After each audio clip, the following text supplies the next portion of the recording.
ఆంధ్రప్రదేశ్ రాజధాని ఇప్పుడు కేవలం పరిపాలనా నగరంగా మాత్రమే కాకుండా భవిష్యత్తును దృష్టిలో పెట్టుకొని నిర్మిస్తున్నటువంటి ఒక ప్రణాళికాబద్ధమైనటువంటి మహానగరంగా రూపుదిద్దుకుంటోంది. ముఖ్యంగా బ్లూ గ్రీన్ సిటీ కాన్సెప్ట్ తోటి అమరావతిని తీర్చిదిద్దాలనే లక్ష్యంగా ఇప్పుడు మరింత స్పష్టంగా కనిపిస్తూ ఉంది. అంటే అభివృద్ధి ఒకవైపు, ప్రకృతి సమతుల్యత మరోవైపు అనే భావంతో నగర నిర్మాణాన్ని ముందుకు తీసుకువెళ్తా ఉన్నారు.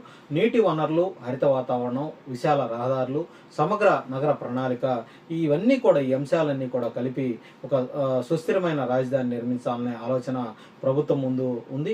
ఈ దిశగా అమరావతి భవిష్యత్ నగరంగా మళ్ళీ రాష్ట్ర ప్రజల్లో చర్చనీయాంశంగా మారుతా ఉంది.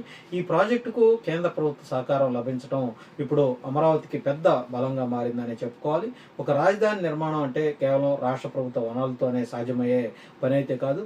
భారీ మౌలిక వసతులు, రహదారులు, పరిపాలనా సముదాయాలు, నీటి వ్యవస్థలు, కనెక్టివిటీ ప్రాజెక్టులు, ఇవన్నీ కూడా పెద్ద మొత్తంలో నిధులు అవసరమవుతాయి. అలాంటి సమయంలో ఈ కేంద్ర సహకారం లభించడం వల్ల అమరావతి ప్రాజెక్టుకు ఆర్థిక బలం పెరిగిందనే చెప్పుకోవాలి.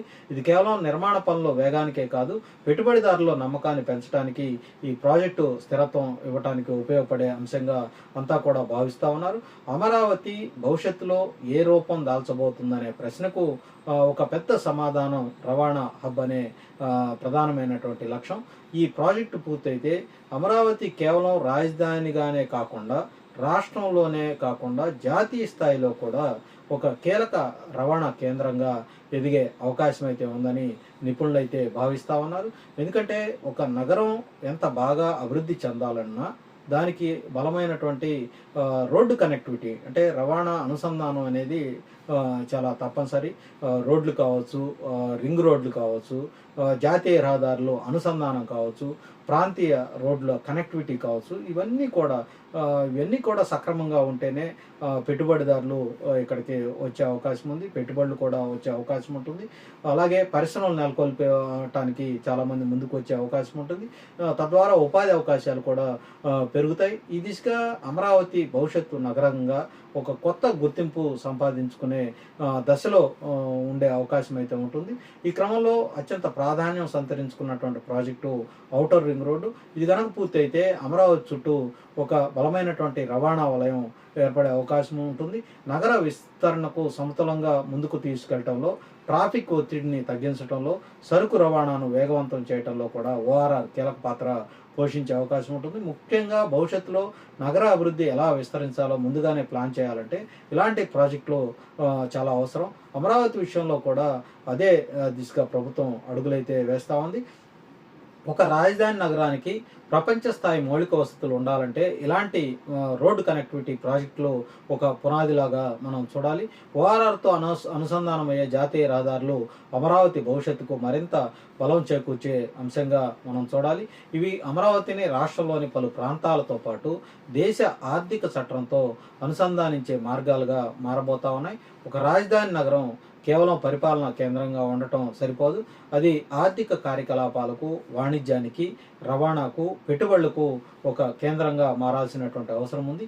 అదే గనక జరిగితే అప్పుడు మాత్రమే అమరావతి నగరం నిజమైనటువంటి అభివృద్ధి కేంద్రంగా నిలిచే అవకాశం ఉంటుంది. ఆ దిశగా అమరావతి ఇప్పుడు మరింత స్పష్టమైనటువంటి అడుగులు ముందుకు వేస్తుందనే మనం చెప్పుకోవాలి. ప్రాంతీయ అసమానతలను తగ్గించే దిశలో కూడా అమరావతి అభివృద్ధి ఒక కీలక అడుగుగా భావిస్తూ ఉన్నారు.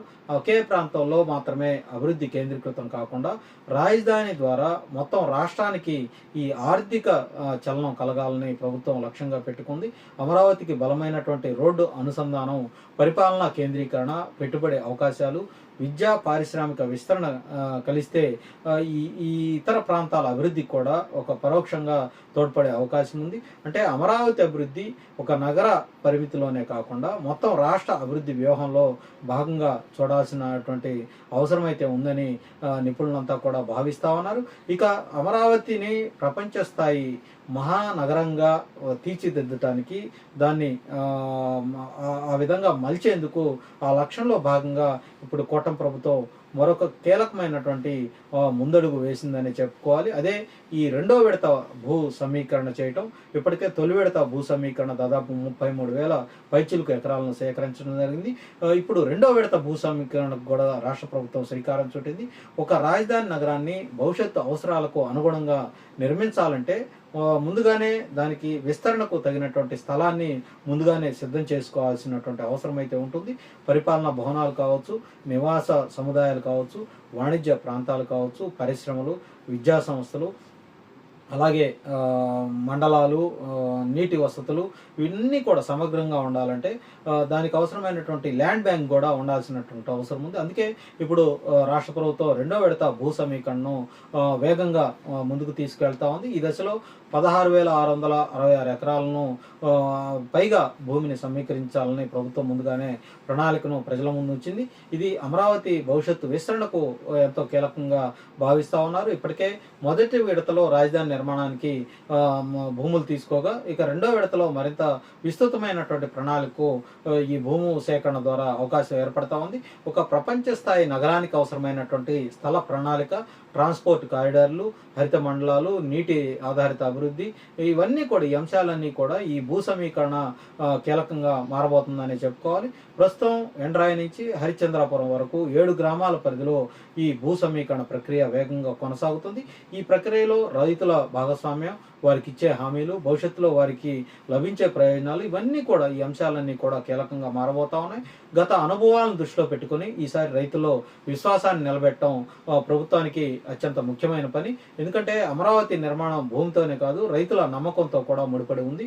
అందుకే ఈ భూ సమీకరణను ప్రభుత్వం కేవలం పరిపాలనా ప్రక్రియగా మాత్రమే కాకుండా భాగస్వామ్య అభివృద్ధి మోడల్గా ముందుకు తీసుకువెళ్లాల్సినటువంటి అవసరం అయితే చాలా స్పష్టంగా కనిపిస్తూ ఉంది. Amaravati blue green city concept వెనుక ఉన్నటువంటి అసలు ఉద్దేశం కూడా ఇదే అనే మనం చెప్పుకోవాలి. అభివృద్ధి అంటే ఏదో కాంక్రీట్ అడవుల్లాగా, కాంక్రీట్ జంగిల్ లాగా మార్చడం కాదు. ప్రకృతి, పచ్చని చెట్లు, నీరు, ఓపెన్ స్పేస్, మంచి క్వాలిటీ లైఫ్, ఇవన్నీ కూడా కలగలిసి ఉండేదే ఒక నగరాన్ని నిర్మించడం. నీటి వనరులు సంరక్షించుకుంటూ, అలాగే పర్యావరణాన్ని కాపాడుకుంటూ సమతుల నగర విస్తరణతోటి ముందుకెళ్ళటం వల్ల అమరావతి భవిష్యత్తులో నివాసానికి యోగ్యమైనటువంటిగా, అనుకూలమైనటువంటి నగరంగా ఎదిగే అవకాశం ఉంటుంది. ఇది కేవలం ఏదో అందమైనటువంటి నగర నిర్మాణం నిర్మించాలని మాత్రమే కాదు, ఈ వాతావరణ మార్పులకు అనుగుణంగా నీటి అవసరాలు, పట్టణం మీద జనాభా ఒత్తిడిని దృష్టిలో పెట్టుకొని అవసరమైనటువంటి ఒక ప్లానింగ్ని ముందుకు తీసుకెళ్తూ దీని నిర్మాణాన్ని చేస్తున్నటువంటి పరిస్థితి ఉంది. మొత్తంగా మనం చూసుకున్నట్లయితే అమరావతి ఇప్పుడు మళ్ళీ ఒక కొత్త దశలో అడుగు పెడతా ఉంది.